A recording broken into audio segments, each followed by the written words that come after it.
جب عمران خان صاحب کی حکومت تھی اور کرونا میں خیبر پختونخوا کی حکومت نے پیٹرول پر جو کٹ لگایا تھا اپنے پارلیمنٹیرین کے لیے، وہ کٹ آج بھی موجود ہیں. اس کے بعد ہم نے وہ کٹ نہیں اٹھایا تھا. میں نے آلریڈی کیبنٹ میں یہ ڈیسائیڈ کیا تھا اس سے پہلے ہی کہ جو آفیسرز 2-3 کلومیٹر سے دور ہیں وہ تمام میٹنگز جو ہیں وہ آن لائن اٹینڈ کیا کریں تاکہ قوم کا پیسہ ضائع نہ ہو.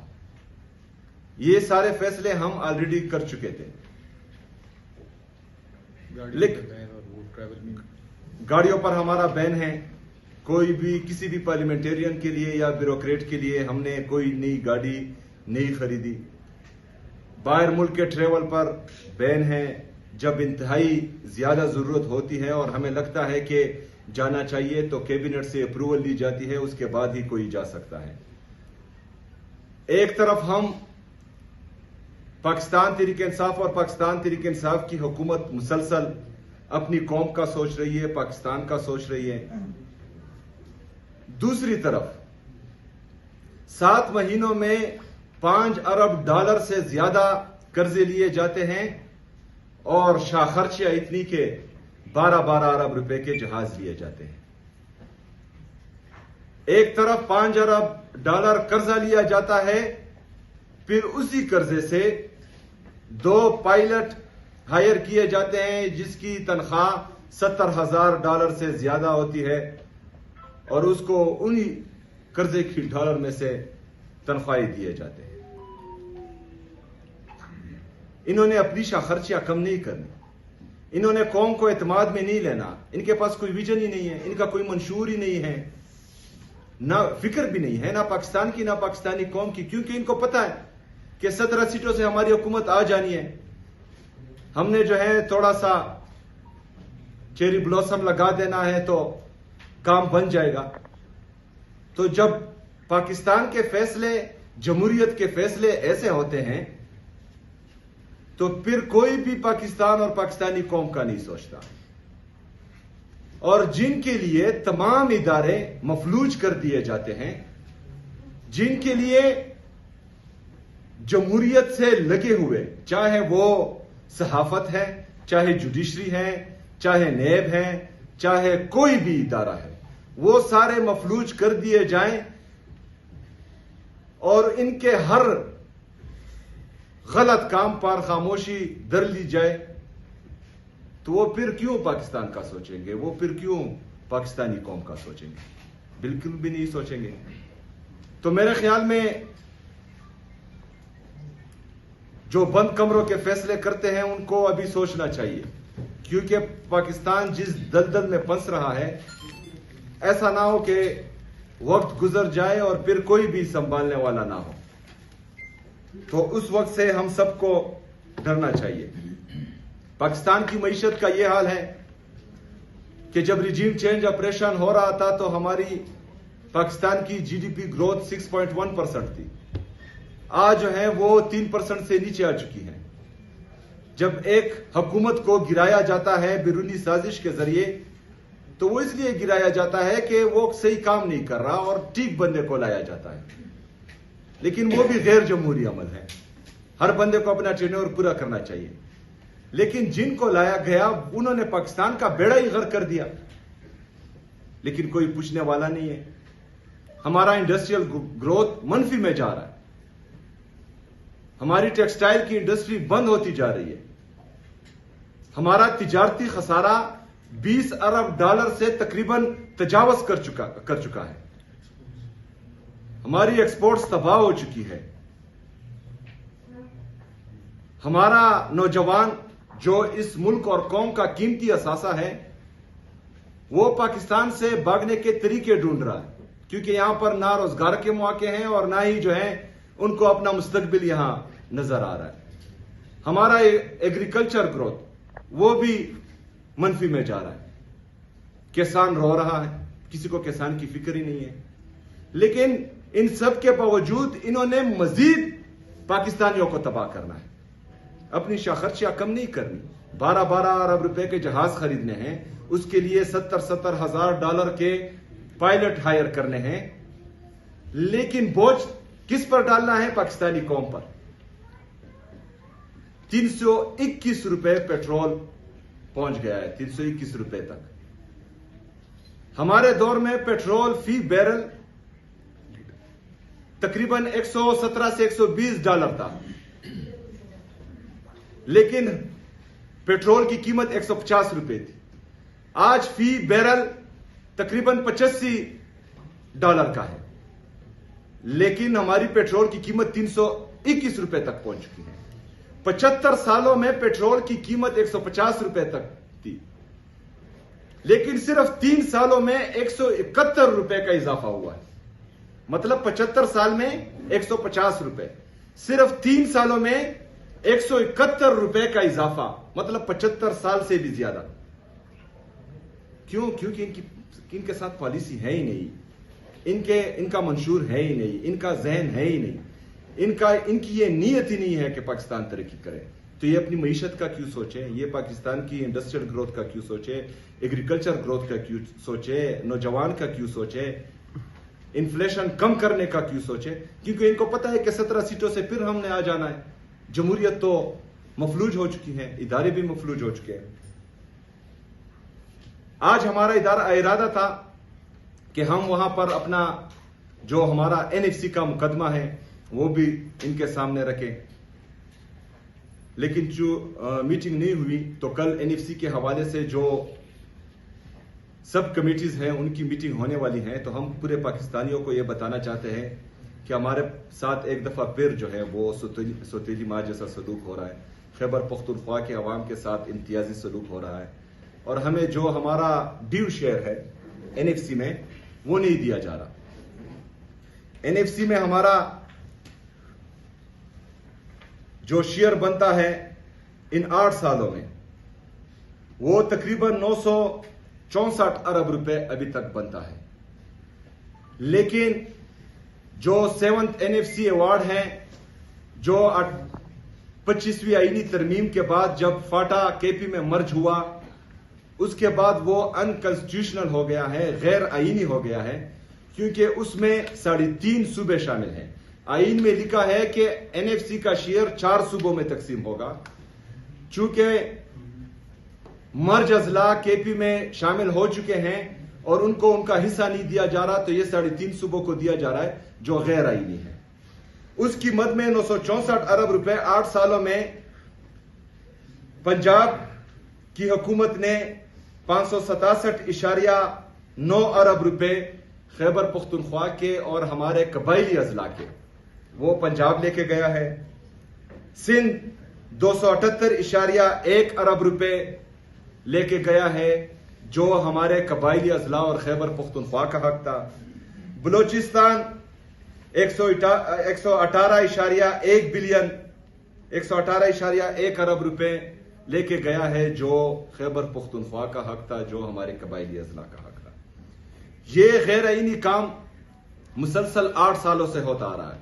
ہماری بار بار آواز اٹھانے کے باوجود ہماری سنوائی نہیں ہو رہی۔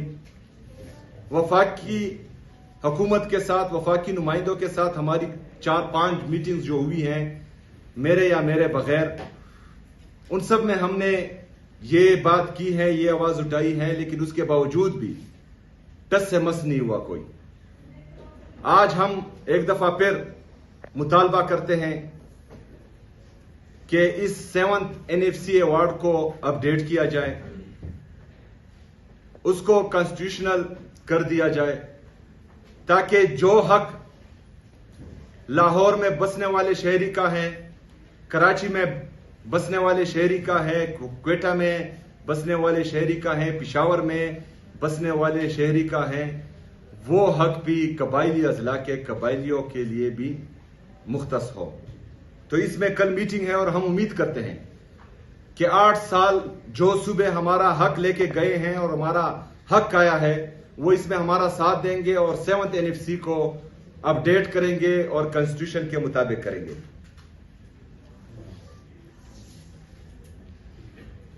دوسرا آخری میں نے کل ہماری جو AIP ہے قبائلی اضلاع کے لیے جو 100 ارب روپے کا سالانہ وعدہ کیا گیا تھا، ابھی تک 700 ارب روپے میں سے ہمیں صرف 132 ارب روپے ملے ہیں۔ تقریباً 168 ارب روپے ملے ہیں، 532 ارب روپے وفاق ہمارا اس میں بھی بقایا ہے۔ اس سال وفاق نے AIP کے مد میں ہمیں 1 روپے بھی نہیں دیا۔ خیبر پختونخوا کی حکومت نے اپنے ریسورسز سے برج فائنانس کر کے 26 ارب روپے قبائلی اضلاع کو ابھی تک دے چکا ہے، لیکن وفاق نے ہمیں 1 روپے بھی نہیں دیا۔ اس کے لیے ایک کمیٹی بنائی گئی تھی، میرے آنے سے پہلے چیف منسٹر اس کو ہیڈ کرتا ہے۔ تو کل تقریباً 1.5 مہینے سے میں کہتا رہا کہ وہ میٹنگ ہونی چاہیے، لیکن اویلیبلٹی وفاقی وزیر صاحب کی نہیں ہو رہی تھی۔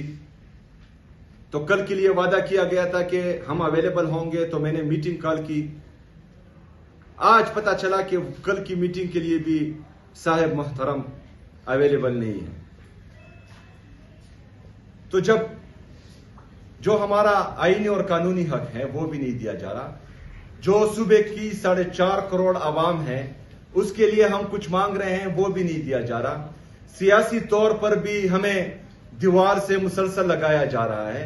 عمران خان صاحب کے صحت کے حوالے سے ان کے ذاتی ڈاکٹر اور ان کے فیملی ممبرز کو ان سے ملنے نہیں دیا جا رہا، اور مسلسل ظلم، جبر اور فسطائیت کا ماحول گرم ہے۔ اور ان حالات میں بھی جو انٹرنیشنل اور ریجنل کرائسس ہیں، ان حالات میں بھی ان کا مقصد پاکستان تحریک انصاف کو دیوار سے لگانا ہے۔ تو پھر صرف پاکستان تحریک انصاف نے بھی ملک کا سوچنا ہے، صرف پاکستان تحریک انصاف نے ہی یہ ذمہ اٹھایا ہوا ہے کہ ملک پر سخت حالات آئیں گے تو قربانی پاکستان تحریک انصاف نے ہی دینی ہے۔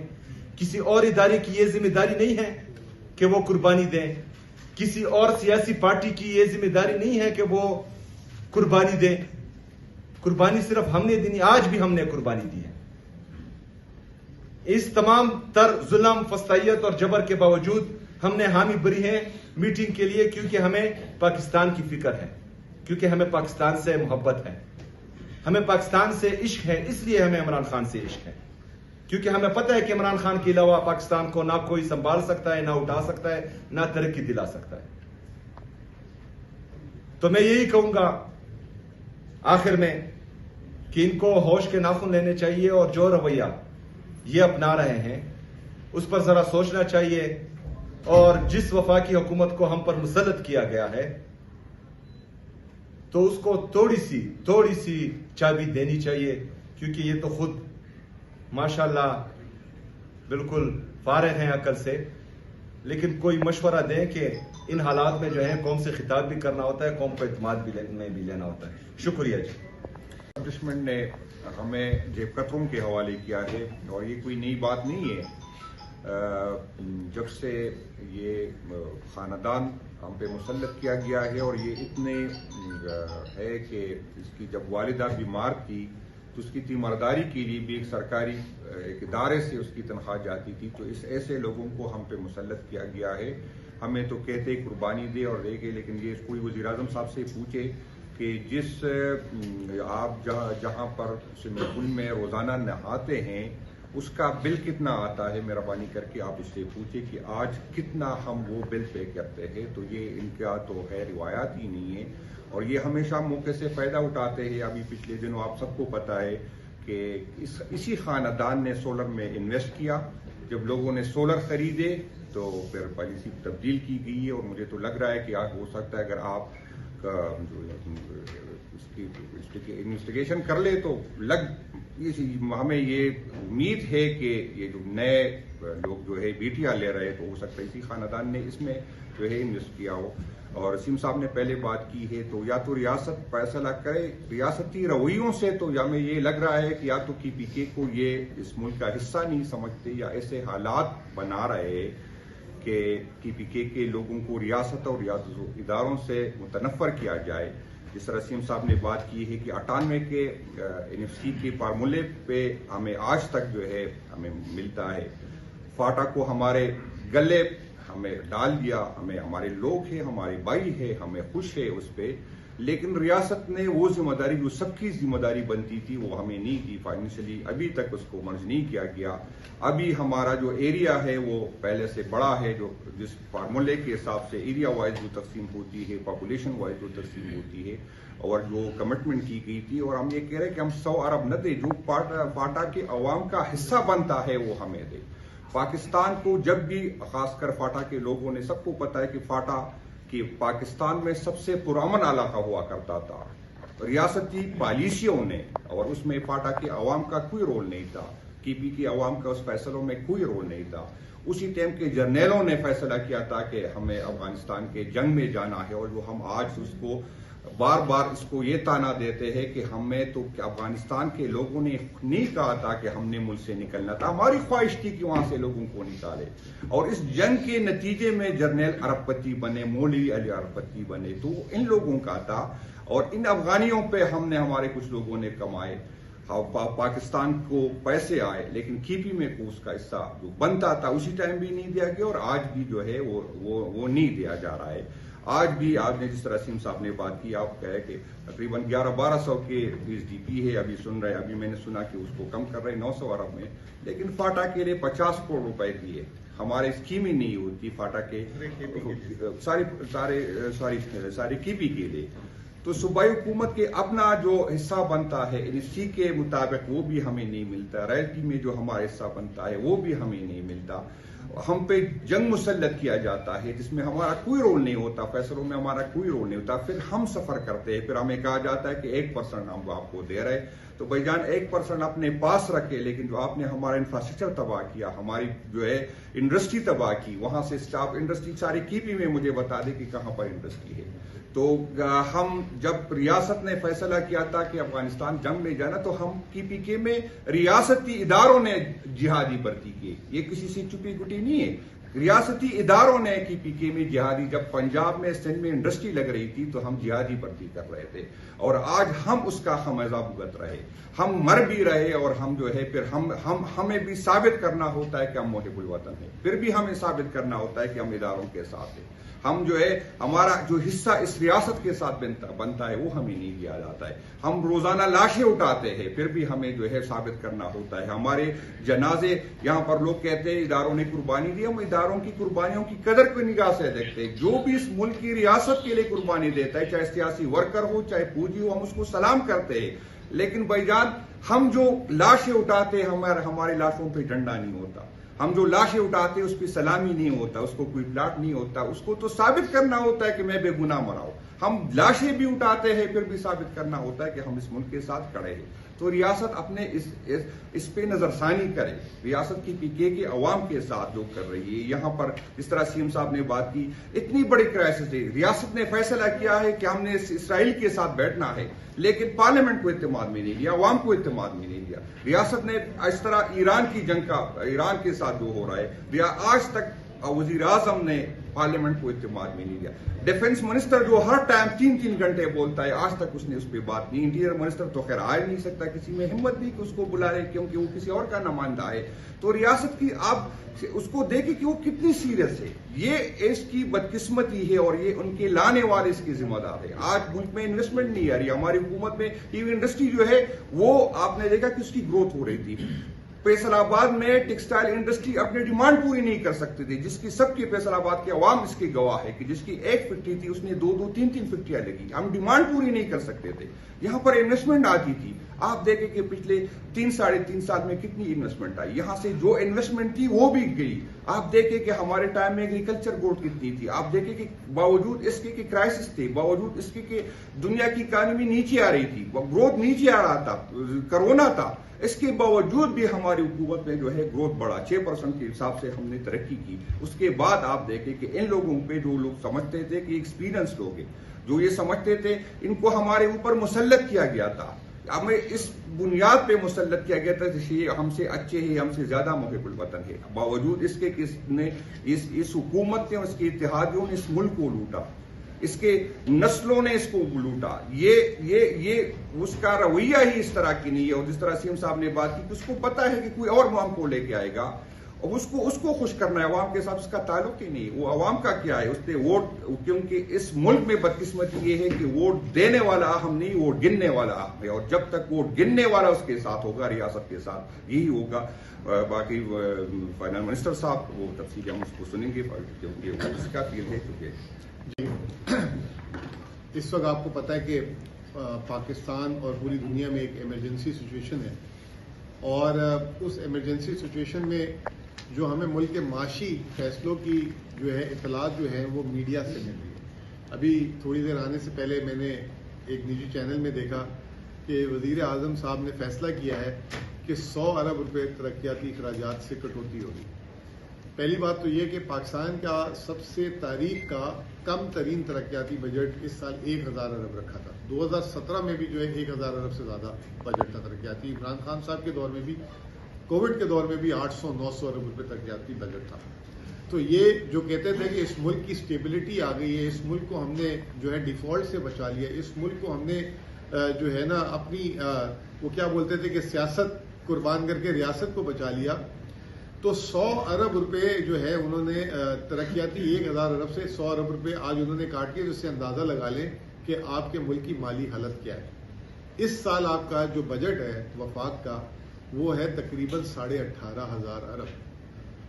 18,500 ارب کے بجٹ میں والا ملک جو ہے وہ ایک ہفتے کی جو 23 ارب روپے، اور جو میری کیلکولیشن ہے حکومت کہتی ہے کہ انہوں نے 2 ہفتوں میں ایک کم 70 ارب روپے عوام کو سبسڈی دے دی ہے. تو وہ میرے خیال سے تو پہلے تو وہ غلط دعویٰ ہے. اس کی وجہ یہ ہے کہ 70 ارب روپے جو کم سبسڈی دی ہے انہوں نے، اس میں جو ہے وہ جو ہے 70 ارب روپے جو انہوں نے جو بول رہے ہیں کہ ہم نے سبسڈی دی ہے، اگر اس میں پیٹرولیم ڈیولپمنٹ لیوی ڈال دیں تو وہ جو ہے میرے خیال سے 20 ارب سے اوپر کی سبسڈی نہیں بنتی. تو عوام کو ایک تو سچ نہیں بتاتے، کیونکہ آج بھی آپ جو پیٹرول دلا رہے ہیں اس میں 105 ارب روپے جو ہے وہ جو ہے 105 روپے جو ہے پیٹرول میں جو ہے پیٹرولیم لیوی ہے، پھر 15 سے 20 روپے سے وہ جو ہے کسٹم ڈیوٹی اور ٹیکس ہے، 2.5 روپے فی لیٹر جو ہے کلائمیٹ لیوی ہے. اسی طرح ڈیزل میں 55 روپے لیوی لے رہے ہیں. تو یہ کہتے ہیں کہ معاشی ہم سٹیبلٹی لے آئیں. حال یہ ہے کہ ابھی یہ جو ہر مہینے صوبوں کو جو ہے رقم ملتی تھی، ٹرانچ ملتی ہے، جیسے ہمیں بھی قسط ملتی ہے. اب میں فگر نہیں بول سکتا آپ کے سامنے، سمجھ لیں کہ تقریباً ہمیں 50 سے 60 ارب روپے جو 15 تاریخ کو جو ہمیں قسط ملنی تھی اس سے حکومت سے کم ملے. تو اس سے آپ اندازہ لگا لیں کہ یہ معیشت کا حال ہے. جیسے میں نے آپ کو ابھی بتایا کہ آتے ہوئے میں نے جو ہے میڈیا سے یہ سنا کہ ایوان صدر میں ایک میٹنگ ہو رہی تھی، جس میں بڑی افسوس کی بات یہ ہے کہ ایوان صدر میں جو ہے صرف سندھ کے وزیر اعلیٰ اور وفاقی نمائندے اور جو ہے وزیر اعظم ملاقات کر رہے تھے کہ NFC میں، کیونکہ ملک میں حالات بہت خراب ہیں، تو NFC کی کٹوتی پہ جو ہے معاملات، اور اگر سندھ راضی ہو جاتا ہے تو ہم جو ہے NFC کی کٹوتی کر دیں گے. CM صاحب یہ شاید ابھی آپ کو بھی ابھی میرے سے پتہ لگی ہو یا آپ کو نہیں، تو یہ جو ہے وہاں پہ صدر صاحب کو جو ہے منانے کے لیے وزیر اعظم صاحب کے نمائندے اور وزیر اعلیٰ سندھ جو ہے ان سے پرمیشن لینے گئے ہوئے تھے. پہلی بات تو یہ ہے کہ آپ جو ہے جو 19,000 ارب روپے جو آپ کا بجٹ ہے، اس میں 2 صوبے جو سب سے بڑے ہیں پنجاب اور سندھ، ان کو ملا کے 78% جو صوبوں کو پیسہ منتقل ہوتا ہے 78% ان دونوں کے پاس جاتا ہے. اگر آپ نے قربانی مانگنی ہے تو پھر انہی 2 سے مانگے، کیونکہ CM صاحب نے جیسے بتایا، جنید اکبر صاحب نے جیسے بتایا کہ ہم تو قربانی دے دے کے جو ہے تھک چکے ہوئے. اور اس وقت جب آپ نے جو وفاق کا فیصلہ تھا، فاٹا کو جو ہے ضم کیا ہمارے ساتھ، اس کے بعد بھی آپ نے اس کو فائنینشلی ہمیں اس کی ذمہ داری نہیں دی. اور آج تک ابھی ہم صرف اس سال CM صاحب نے تو آپ کو بتایا کہ ڈیولپمنٹ جو EIP کے 26 ارب ہم نے دیے ہیں، اس کے علاوہ اس سال 63 ارب روپے ہم کرنٹ اخراجات ان کی تنخواہیں اور غیر تنخواہ میں بھی اپنی طرف سے دیں گے. تو صرف فاٹا میں صوبہ جو KP ہے وہ 80 ارب سے زیادہ صرف اس سال کی برج فائنینسنگ کرے گا. تو برائے مہربانی ہمارا ایک تو حکومت سے گزارش ہے کہ اچھی بات ہے کہ آپ جو ہے وزیر اعلیٰ سندھ سے، صدر زرداری صاحب سے، اور اس میں وزیر اعلیٰ پنجاب کو بھی بلا لیں، کیونکہ یہی 80% وسائل اس ملک کے جو ہے ان 2 صوبوں میں جاتے ہیں، جس میں ڈویزیبل پول میں ہمیں بلا وجہ کا بدنام کیا ہوا ہے کہ جی NFC میں سارے صوبے لے جاتے ہیں، سارے صوبے لے جاتے ہیں. ہمیں اور بلوچستان کو ملا کے 22-23% بھی نہیں، ہمیں تو 14.62% ملتا ہے اور بلوچستان کو 9% ملتا ہے. تو یہ جو ہے ملا کے 23% ہے، 77% ان 2 صوبوں کو جاتا ہے. اور اس کے علاوہ ساری ٹیکس بیس بھی وہی ہے، صنعت بھی وہی ہے، یہ تمام چیزیں وہی ہیں. اس کے علاوہ ہمارا ایک چھوٹا سا درینہ، ہم جیسے جنید اکبر صاحب نے بھی کہا، وزیر اعلیٰ صاحب نے بھی کہا، بھائی ہمیں آپ سے کوئی فیور نہیں چاہیے. ہماری آبادی جو ہے جب بن گئی ہے، جو مرج ہے ہمارے ساتھ آ گیا ہے، تو 18-19% ہماری آبادی بنتی ہے. تقریباً ہمارا 18% جو ہے شیئر بنتا ہے ڈویژنل پول میں، جو ابھی اس وقت 14.62% ہے. آپ ہمارے کو شیئر دے دیں. دنیا مہذب ملک جو دنیا میں بڑے ممالک ہوتے ہیں وہ کیا کرتے ہیں، جو لیسٹ ڈیولپڈ سائٹ ہوتی ہے، جو جہاں پہ غربت زیادہ ہوتی ہے، ان کو الٹا NFC کا زیادہ شیئر دیا جاتا ہے. ادھر غربت میں بھی برابر کا پنجاب شیئر لے کے جاتا ہے، سندھ بھی غربت میں برابر کا شیئر لے کے جاتا ہے. تو آپ صرف ہمیں یہی دے دیں، آپ کی مہربانی ہے. آخری میں یہ کہ آپ کو پتا ہے کہ اس وقت جب آتی ہے بات پیٹرول کی تو ہم کہتے ہیں کہ جی پورا ملک ایک ہو جائے. جب دہشت گردی کی بات آتی ہے تو سارا خرچہ خیبر پختونخوا کو اٹھانے کا بولا جاتا ہے. خیبر پختونخوا تو آپ کے لیے دہشت گردی کے لیے ایک دیوار بنی ہوئی ہے، پوری ملک کی دہشت گردی کو روک کے کھڑی ہوئی ہے. اور اس نے آج صرف میں آپ کو یہ بتا دوں کہ جو 6-8 مہینوں سے جو ٹارگیٹڈ آپریشن ہو رہی ہے، انٹیلیجنس بیس آپریشن جو بھی کہا جاتا ہے اس کو، اب تک اس میں ہم نے آپریشنز کے لیے نہیں، IDPs کے لیے، یہ میں واپس سے کلیئر کر دوں، IDPs کے لیے وزیر اعلیٰ صاحب نے کہا کہ میں اپنی قوم کو نہیں اکیلا چھوڑ سکتا. 15 ارب دے چکے ہوئے. وزیر اعلیٰ صاحب کو ہم نے ویزیبلٹی دی ہے کہ کیونکہ یہ آن گوئنگ ہے تو مزید 15 ارب روپے دینے پڑیں گے، تو 30 ارب روپے ہم نے اس میں بھی دیے. جب ہم کسی صوبے سے اور وفاق سے مانگنے گئے مہینہ پہلے تو انہوں نے کہا آپ کو تو پتا ہے ہماری مجبوری، وہ وزیر اعظم والا کہ میں مانگنے نہیں گیا تھا لیکن مجبوری ہے. تو یہ وہی والی بات، ہمیں بھی قصہ سنا دیا گیا. اور پھر اس کے بعد وعدہ کیا گیا، احسن اقبال صاحب کو کہا گیا کہ جو انہوں نے پیسے ترقیاتی اخراجات کے لگائے ہیں فوری طور پہ آپ ان کے ساتھ ملے اور ان کے مسئلے حل کریں. وہی والی وہ کراچی میں ہم ورڈ یوز کرتے ہیں ٹوپی ڈرامہ، وہ ہمیں ان سے ملا دیا. اس کے بعد 2 مہینے ہو گئے، وہ 1 روپیہ نہیں آیا. لیکن وزیر اعلیٰ صاحب نے تو ایک بات کلیئر کر دی ہے کہ میں اپنے لوگوں کو اکیلا نہیں چھوڑ سکتا، وہاں سے پیسے آئے نہ آئے آپ خرچ کریں. بے شک آپ کے بجٹ میں جو ہے جو آپ کے جتنا بھی جو ہے نا سرپلس کے لیں یا جو آپ کے اخراجات ہیں بڑھتے ہیں بڑھے، یہ ہماری قوم کو ہم اکیلے نہیں چھوڑ سکتے.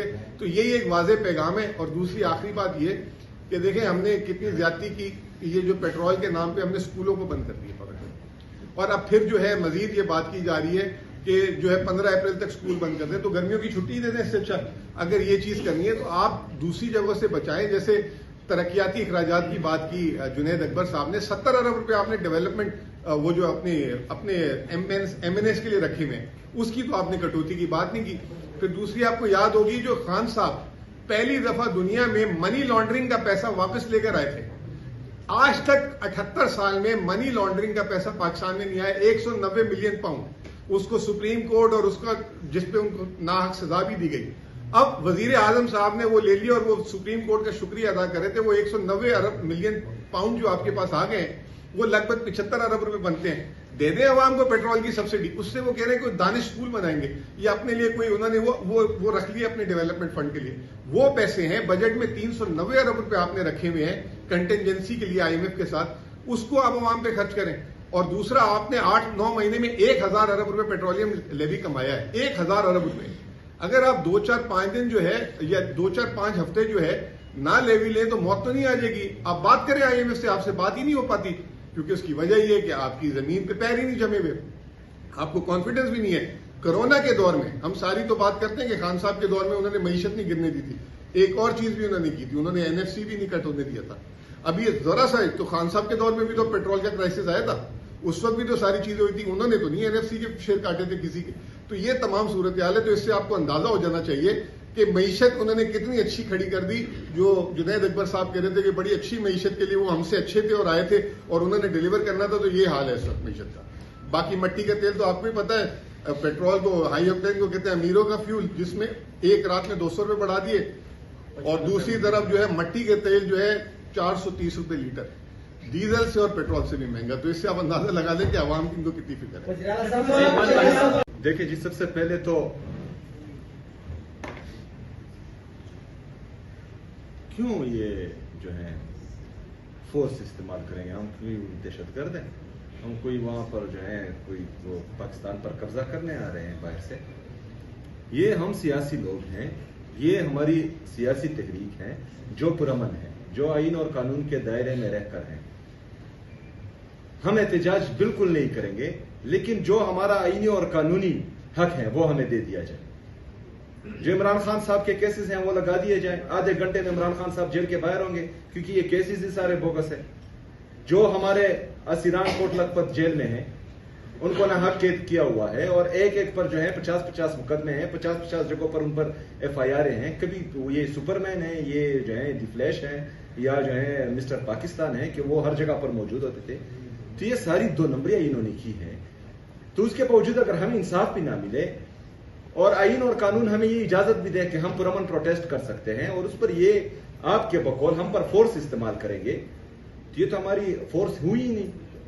یا ہمیں پاکستانی نہیں سمجھتے یا خود پاکستانی نہیں ہے, اور ہم اپنی تحریک جاری رکھیں گے. آپ کو NFC کے مد میں جو بقایا جات ہے وہ نہیں مل رہے, زیادتی ہے, لیکن جو پیسے ملے ہیں وہ کہاں لگائے گئے ہیں. دوسری بات یہ کہ آپ نے اناؤنس کیا ہے کہ آپ کشمیر جائیں گے, آپ بھی جائیں گے. آپ ایک صوبے کے چیف ایگزیکٹو ہے, پارٹی کہاں پر ہے؟ کیا چیف ایگزیکٹو کا یہ کام ہوتا ہے کہ وہ کسی اور ٹریٹری میں جا کے وہاں پر پروٹیسٹ کریں؟ سب سے پہلے تو یہ سوال ہی غلط ہے کہ وہ کہاں لگے. کہاں لگائے ہیں آپ نے؟ آپ بجٹ ڈاکومنٹ دیکھ لیں نا, بجٹ ڈاکومنٹ دیکھیں, ہر ADB میں جو ہے آپ کو اس کے ایک ایک پے کا حساب مل جائے گا. لیکن مجھے آپ صرف اتنا بتائیں کہ وہ حساب تو مل جائے گا. 5,300 ارب روپے کی جو IMF نے رپورٹ کی ہے کرپشن, اس کا کون پوچھے گا؟ اس کا صرف یہ میرا پیسہ تھا, میرے ٹیکس کا پیسہ تھا, یہ آپ کے ٹیکس کا پیسہ تھا, تمام صحافیوں کے ٹیکس کا پیسہ تھا. اس پر بھی بات کریں. 12 ارب روپے کی جہاز پر بھی تمام صحافی حضرات بات کریں, اور تمام میڈیا چینلز بھی بات کریں, اور جو $70,000 سے زیادہ تنخواہیں دے رہے ہیں ان پر بھی بات کریں, اور جو پیٹرول کی قیمت دن بدن بڑھتی جا رہی ہے اور جس طرح پاکستان کو تباہی کی طرف دھکیلا جا رہا ہے اس پر بھی بات کریں. اور میڈیا کو بات کرنی چاہیے. ٹھیک ہے پریشر ہوگا, لیکن بہرحال کریں, تھوڑی سی بات کریں. دوسری بات یہ ہے کہ پارٹی جو ہے وہ لگی ہوئی ہیں, پاکستان تحریک انصاف کی تمام لیڈرشپ اپنے اپنے حساب سے اور اپنے اپنے دائرہ اختیار میں تمام ایکٹیویٹیز کر رہی ہیں. لیکن عمران خان صاحب نے جو پیغام میرے لیے بھیجا ہے وہ اسٹریٹ موومنٹ کی تیاری کا ہے, اور اس تیاری میں انشاءاللہ تعالی میں پورے پاکستان میں, پنجاب میں بھی گیا, سندھ میں بھی گیا, ابھی جو ہیں باقی جو ریجنز اور صوبے رہتے ہیں وہاں بھی جاؤں گا, اور انشاءاللہ بھرپور تیاری کے ساتھ. وزیر اعلیٰ صاحب, آپ نے بات کی حق کی خیبر پختونخوا کے حوالے سے, تو کیا آپ کو لگتا ہے کہ پریس کانفرنس کے ذریعے آپ کو خیبر پختونخوا کا حق مل جائے گا؟ اور دوسرا یہ ہے کہ PTI بانی چیئرمین عمران خان صاحب اور اس کی فیملی اور پھر PTI کے کارکن جو ظلم زیادتی ان کے ساتھ ہو رہی ہے, آپ کی بات کی ظلم زیادتی ہو رہی ہے, کون کر رہا ہے؟ اسٹیبلشمنٹ کر رہا ہے یا حکومت کر رہا ہے؟ تیسرا سوال میرا یہ ہے کہ TTP کے لوگ خیبر پختونخوا میں روڈوں پہ نکل کے آ رہے ہیں, اور وانا میں 3-4 واقعات رپورٹ ہوئے, نامعلوم ٹارگیٹ کلنگ ہوئی ہے, ملک سردرانی کے خاندان کو ٹارگیٹ کیا گیا ہے. تو یہ کون کر رہا ہے؟ کیا صوبائی حکومت لوگوں کی جان و مال کے تحفظ میں ناکام ہے, یا ریاست ریٹ وہاں پہ بحال ہے یا نہیں ہے؟ دیکھیں, سب سے پہلے تو اسٹیبلشمنٹ کی مدد سے یہ جعلی حکومت یہ تمام ظلم جبر و فستائیت کر رہی ہیں. اس میں دونوں ہی ملوث ہیں. کسی کو جو ہے وہ آپ بروزمہ نہیں کر سکتے کہ مطلب یہ کر رہا ہے, دونوں شامل ہے اس میں. جتنی بھی ہمارے شہداء ہیں, چاہے 9 مئی کے ہیں, چاہے 24 نومبر 26 نومبر کے ہیں, ان کی ساری ذمہ داری جو ہے وہ اسٹیبلشمنٹ پر بھی آتی ہے, اور جو جعلی حکومت یہ لائے ہیں ان پر بھی آتی ہیں. اس میں تمام شامل ہیں, اور انشاءاللہ تعالی جب وقت آئے گا تو آئین اور قانون کے دائرے میں رہ کر اس ایک ایک سے جو ہے حساب لیا جائے گا, اور ان کو قانون کے کٹہرے میں لایا جائے گا انشاءاللہ تعالی. دوسری بات یہ ہے کہ خیبر پختونخوا کا مسئلہ یہی ہے, یہی رونا ہم رو رہے ہیں کہ وہاں پر ساری عمر بند کمروں کے فیصلے امپلیمنٹ ہوئے ہیں. جب ہم چیخ رہے تھے, جب ہم چلا رہے تھے کہ ان کو دوبارہ واپس آباد نہ کرو, دہشت گردوں کو واپس نہ لاؤ, ہم نے امن پاسون کیے, ہم نے جلسے کیے, ہم نے جرگے کیے, ہم نے پریس کانفرنسز کی, ہم نے پوری دنیا کو بتایا کہ ان کو واپس لایا جا رہا ہے. اور یہ جو ہے صرف خیبر پختونخوا کو نہیں, اگر آگ خیبر پختونخوا میں لگے گی تو اس کی تپش اسلام آباد بھی محسوس کرے گا, کراچی بھی محسوس کرے گا, لاہور بھی محسوس کرے گا. اور ہم نے دیکھا کہ اسلام آباد نے اس کی تپش محسوس کی, بلکہ جو سانحہ ہوا وہ بہت بڑا سانحہ تھا.